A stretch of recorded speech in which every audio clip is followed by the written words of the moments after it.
Imagine living in one of the power capitals of the world, yet the housing market around you is quietly breaking. In Washington, from Seattle's slowing price growth to DC's surging inventory and frozen buyers, warning lights are flashing everywhere at once. Government layoffs, shutdown fears, and sky-high mortgage rates are squeezing both owners and renters at the same time. Families feel trapped. Investors are suddenly nervous. And behind the headlines, the numbers are starting to tell a very ugly story. This is not a healthy normal. In this video, we're going to break down exactly why the Washington real estate market isn't looking so good right now, and what that really means for you. We'll connect the dots between federal job cuts, rent-burdened households, rising inventory, and the affordability ceiling that's stopping prices from growing like before. You'll see where the biggest risks are, where the hidden opportunities might be, and what smart buyers, sellers, and renters should do in the next 12 to 24 months. Stay to the end if you're deciding whether to move or wait. Before we dive in, I want you to imagine this scenario. Prices in your area fall by 10 to 15%, but mortgage rates stay painfully high and your monthly payment barely changes. Do you still rush to buy, or do you wait on the sidelines hoping for a bigger crash? Drop your answer in the comments. Buy now or wait longer. And tell me which Washington market you're in.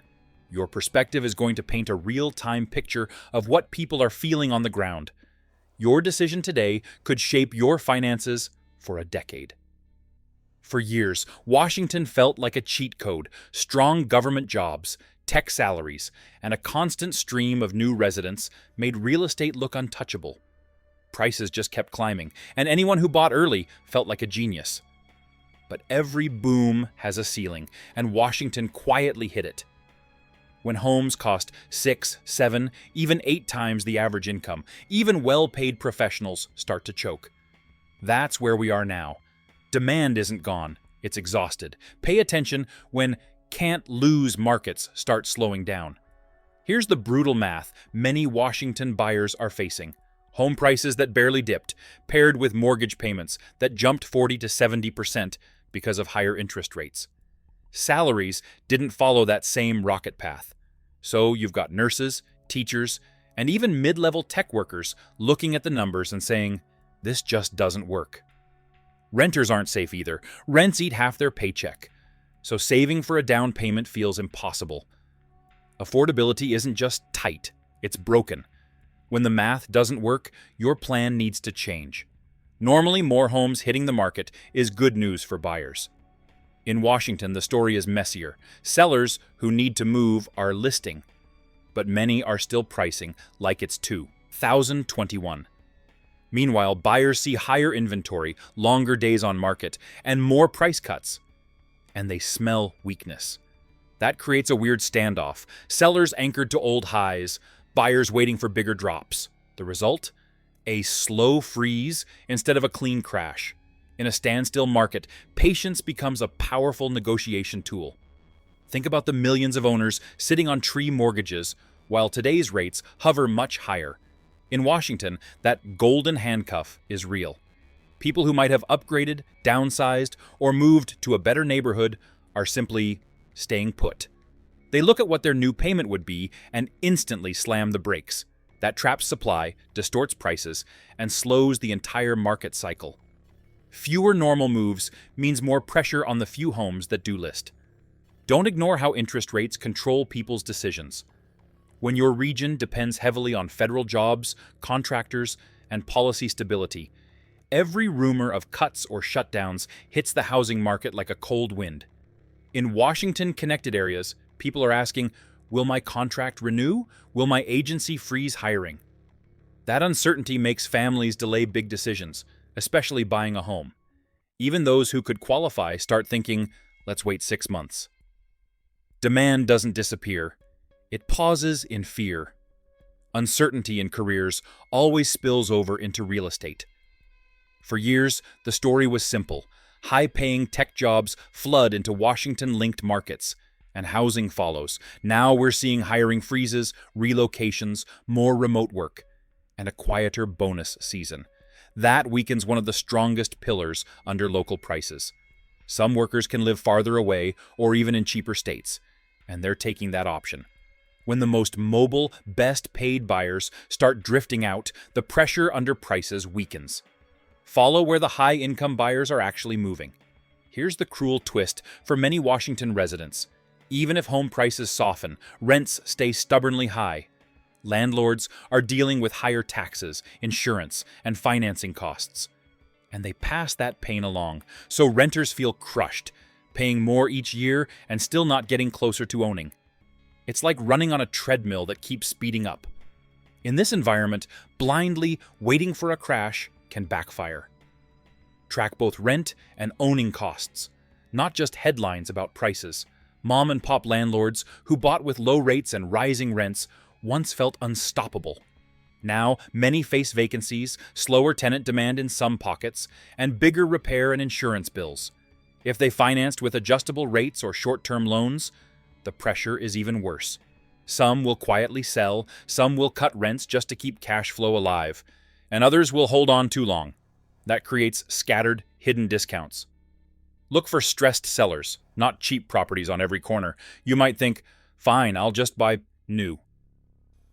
But in Washington, builders face expensive land, strict regulations, and higher construction costs, so they rarely flood the market with true bargains.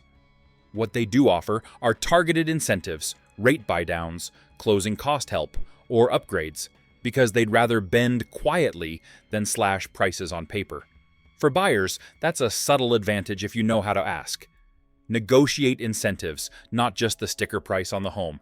If this breakdown is opening your eyes to what's really happening in the Washington market, make sure you're not flying blind.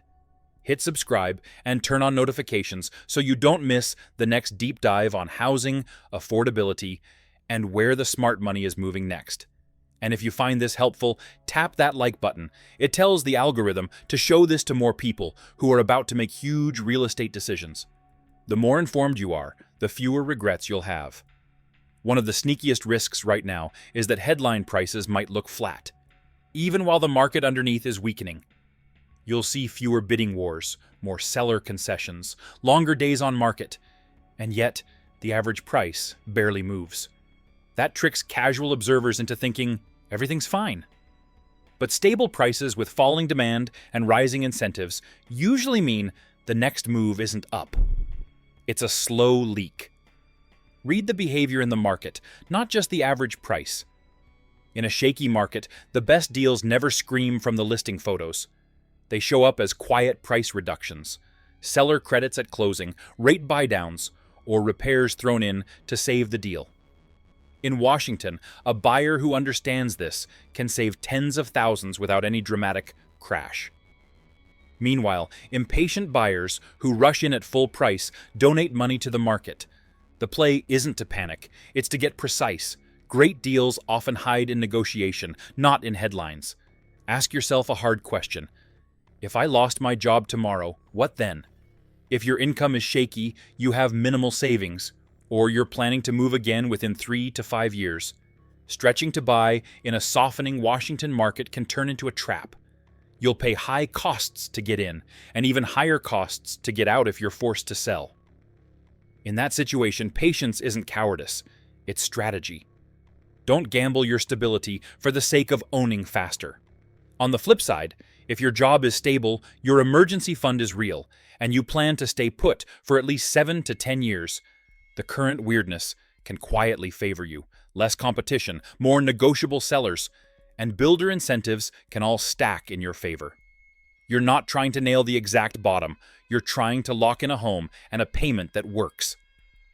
In that frame, small price dips matter less than long-term fit.